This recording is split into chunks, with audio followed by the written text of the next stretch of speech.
जय हिंद दोस्तों। तो कैसे हैं आप लोग? उम्मीद करता हूँ अच्छे होंगे और स्वस्थ होंगे। आज का ये हमारा टॉपिक है, देखो क्या है, भिन्नों का जोड़। मतलब भिन्न क्या होती है। सबसे पहली बात हम सीखेंगे भिन्न क्या होती है, फिर भिन्न का जोड़ क्या होता है। जोड़ जोड़ क्या होता है, जैसे हम लोग जोड़ते हैं 4 को जोड़ा 5 में, इस तरीके से यदि जोड़ें तो 4 में 5 जोड़ते हैं, कितना हो जाता है 9। इसी तरीके की ये भिन्न दी हुई है, जैसे 1/2, इसमें कितना जोड़ना है 1/2। तो इस तरीके से भी भिन्न होती है, लेकिन इसे हम लोग, जैसे इसको हम लिख सकते हैं 4+5, इसी तरीके से इसको भी 1/2 प्लस 1/2 लिख सकते हैं। तो सबसे पहली बात भिन्न क्या होती है, तो जिसे हम अंश बटे हर के रूप में लिखें। जैसे अंश, यहाँ पर क्या हो गया, हमारे पास 1/2 है, तो हमारे पास क्या है, अंश है। ये हमारे पास क्या है, हर है। तो 1/2, ये जैसे कोई अंक दिया हुआ है तो यहाँ पर इसका आधा लिखा हुआ है। कोई कोई होता है जो कि जैसे 1/3 लिखा होता है या 1/4। तो इस तरीके से जो लिखा होता है वो हमारी भिन्न होती है। क्या होती है, भिन्न।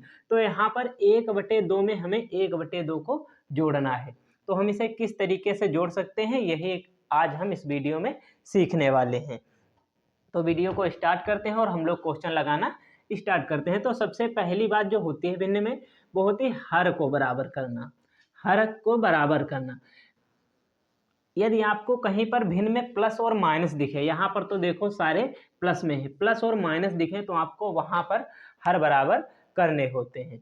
तो हर आप किस तरीके से बराबर कर पाओगे, जैसे यहाँ पर 1/2 प्लस 1/2 लिखा हुआ है। यदि यहाँ पर 2+2 लिखा होता तो आप लोग जोड़कर आसानी से 4 लिख देते, लेकिन यहाँ पर ऐसा नहीं है। तो हर बराबर है यहाँ पर, तो एक बार में, जब हर बराबर हो तो उसे एक बार में लिखेंगे। फिर ऊपर कितना 1 लिखा, यहाँ कितना 1 लिखा है, बीच में प्लस तो प्लस लगाएंगे। बस इतना ही करना होता है। 1 और 1 को जोड़ेंगे 2 हो जाएगा, बटे में कितना 2। इसे हम लोग कैंसिल भी कर सकते हैं क्योंकि ये भाग का निशान है। ये बटे में इसे या तो आप 2 से भाग दो, 2 को इस तरीके से भी लिख सकते हो, जैसे 2 एकम 2, और यहाँ पर 2 से 2 गया तो 1 बचेगा। इसी तरीके से 2 एकम 2, 2 एकम 2, कितना बचेगा 1। यही हमारा आंसर हो जाएगा। देखो बटे में 1 है, इसे लिखो या ना लिखो कोई फर्क नहीं पड़ने वाला। लेकिन यहाँ पर देखो, यहाँ पर हर बराबर करना मैं 2 तरीके से दिखाऊंगा। इसमें एक अलग तरीका लगेगा और इसमें अलग तरीका लगेगा। जो आपको अच्छा लगे उस तरीके से आप लोग हल करना। तो यहाँ पर क्या करते हैं, हम लोग क्रॉस मल्टीप्लाई करते हैं। क्यों, यहाँ पर 2, यहाँ पर 3 हर बराबर नहीं है।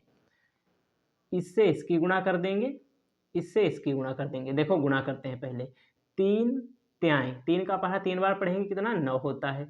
बीच में प्लस तो प्लस लगाएंगे।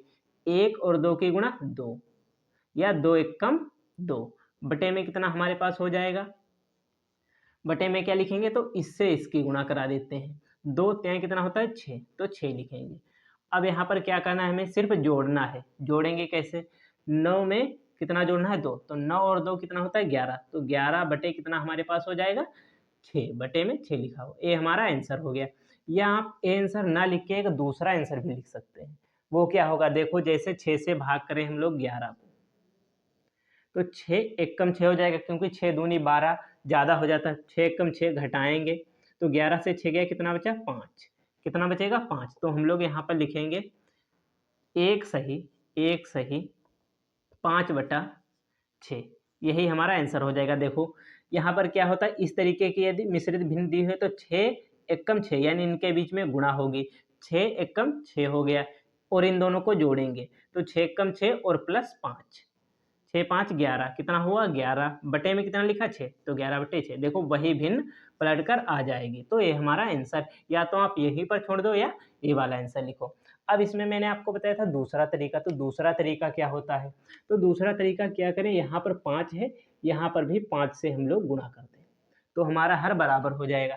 लेकिन हम ऐसा कर नहीं सकते, क्यों, क्योंकि जब तक हम हर में गुणा करेंगे तो हमें अंश में भी गुणा करनी होगी, तो हमें दोनों में 5 से गुणा करनी है।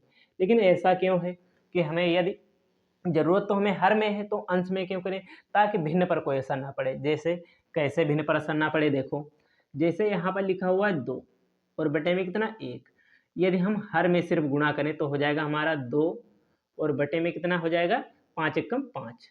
तो हमारी भिन्न क्या थी, 2/1 थी, लेकिन आई कितनी 2/5, यानी भिन्न जो है हमारी बदल गई। तो भिन्न ना बदले तो क्या करेंगे हम लोग, हर में अंश में भी गुणा करा देंगे। देखो 2 एकम 2 गुणे 5 से, 5 से, हर में 5 से और अंश में 5 से, तो 5 दूनी 10 हो जाएगा, 5 एकम 5 हो जाएगा और बटे का निशान। अब इसे हम लोग कैंसिल भी कर सकते हैं, जैसे 5 एकम 5, 5 दूनी 10, कितना आया 2, बटे में कितना 1, देखो 2/1 आया, 2/1 ही था, 2/1 ही था, इसीलिए अंश और हर दोनों में गुणा की जाती है। तो अब इसे हम लोग हल करते हैं, देखते हैं आपको कौन सा तरीका अच्छा लगता है। तो यहाँ पर कितना लिखेंगे, 5 यहाँ, 5 एकम 5 यहाँ हो जाएगा, तो बटे में 5 हो जाएगा, 4 प्लस 5 दूनी 10, तो 5 दूनी 10 हो जाएगा, 10 और 4 जोड़ेंगे कितना हो जाएगा, 14 हो जाएगा, बटे में कितना 5 हो जाएगा। 5 से हम लोग भाग भी दे सकते हैं, जैसे 5 से भाग देना है 14 को, तो 5 दूनी कितना होता है 10, 5 दूनी 10, घटाएंगे तो कितना बचेगा 4, 10 से 14 से 10 गया 4 बचा, हम इसे लिख सकते हैं 2 सही 4/5, ये हमारा आंसर हो जाएगा। आप इस तरीके से भाग देकर लिख सकते हैं, या आप यहीं पर इसका आंसर लिख सकते हैं 14/5। यदि आपने ये वीडियो पूरा अच्छी तरीके से देखा है तो आप लोग इस क्वेश्चन को, जो ये क्वेश्चन दिया हुआ है, आराम से इस क्वेश्चन को कर सकते हैं। तो आप लोगों को ये वाला क्वेश्चन करता है। यदि वीडियो अच्छा लगा हो तो लाइक करें, चैनल को सब्सक्राइब करें, क्योंकि हम आपके लिए इसी तरीके के नए नए वीडियो लाते रहते हैं।